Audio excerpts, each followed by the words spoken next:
Hi, my name's Jamie McIntyre on behalf of Australian National Review, a news update. Today's topic, what I want to talk to you about is the rise of China, and should we be concerned about that? I've got to admit, I've been fairly bullish and pro-China up into recent times, though I must admit my mind has certainly been changed ever since the coronavirus. I'll share with you a little bit why that is. And why I think as Westerners, as Australians, speaking from Australia, but whether it's America or most of the Western world, China has now become a serious threat to our way of life and our future. In the past, I saw it as a great partner of certainly a great economic boom. Australia's boomed, has a lot to thank for the rise of China. And anything I talk about here in China being a threat, we're not talking about the Chinese people. I certainly have no issue with Chinese people. They're some of the hardest working people on the planet. So all for the Chinese people. But like many Chinese, we may have some shared concerns with the communist regime that runs China. And many thought the rise of China would have seen it become more democratic, maybe loosened the freedoms, allowed the Chinese to have more freedoms. But obviously that's been not the case. The current Chinese president's gone the other way, unfortunately, and become more dictatorial and totalitarian. And we're going to have to see what's happening in Hong Kong, how they're overriding and setting the new laws to impose, the clamping down of the freedoms of the Chinese, Hong Kong residents. And that's certainly led to a lot of the protests since last year in particular.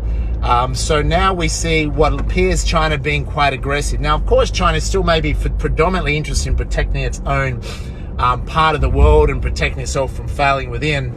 But China is certainly aggressively spreading its wings around the world economically, and there's nothing wrong with that if the intention is good, but its influence is getting to such an extent now that if it wasn't intending to be aggressive like it has been and a threat to the way of life, then we would have no issue. It would work fine, we'd all do very well economically, and the rise of China wouldn't have been seen as a threat. But we see what they've done in Hong Kong with changing the laws. You've seen what they've done now with the fights and skirmishes with India and the deaths that occurred there, and trying, the India-China border. It appears, it's hard to argue that China is not becoming more aggressive.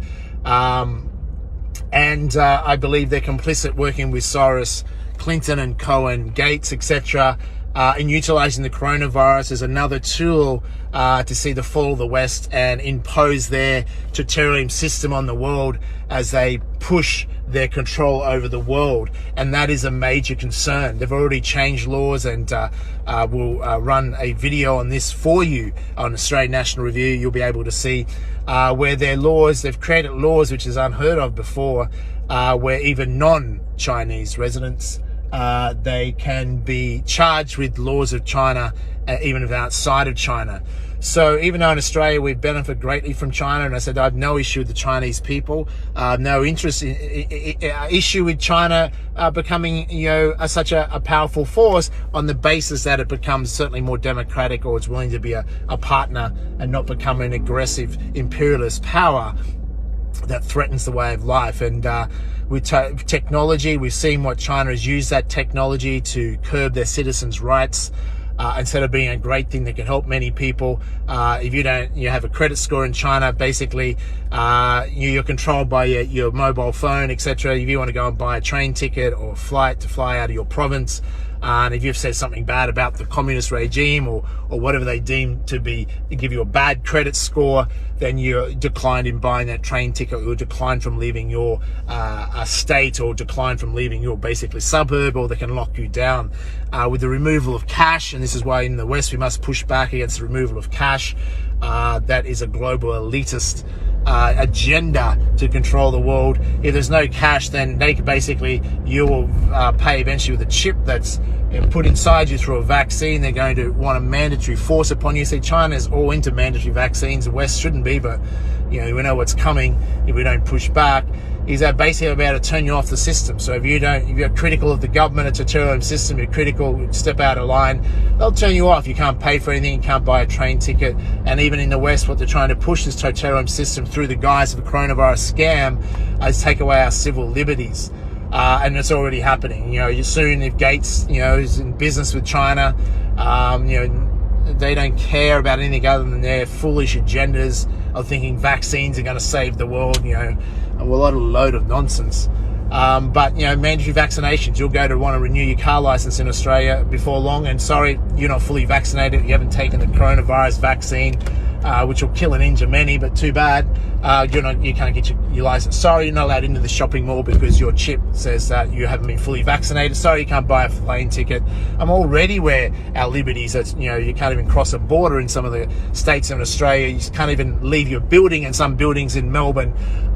This removal of several liberties. I mean, who would have thought that the army would be on the streets and knocking on doors and basically forcibly testing you?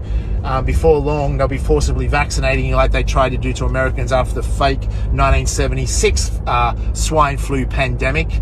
You can look that up on the YouTube 60 Minutes expose, 1976 swine flu pandemic. They tried this fake pandemic and forcibly vaccinated many Americans and said everyone's going to die, and killed and injured many. History will repeat itself if we're not aware what's going on. They also tried it many times. They tried in 2010 to hype a normal flu strain into a falsified pandemic, because once it's deemed a pandemic, if you're not aware, members of WHO, most governments around the world, 197 of them, I think, are members of WHO that must then release billions from their health budgets to send to drug companies, vaccine makers, for vaccines, medical supplies, research grants, etc. So why many of you have been thinking out, is this the coronavirus a scam? Well, you've already been scammed. Your governments have been scammed, and your taxpayer money has gone to these vaccine makers that have been scamming you.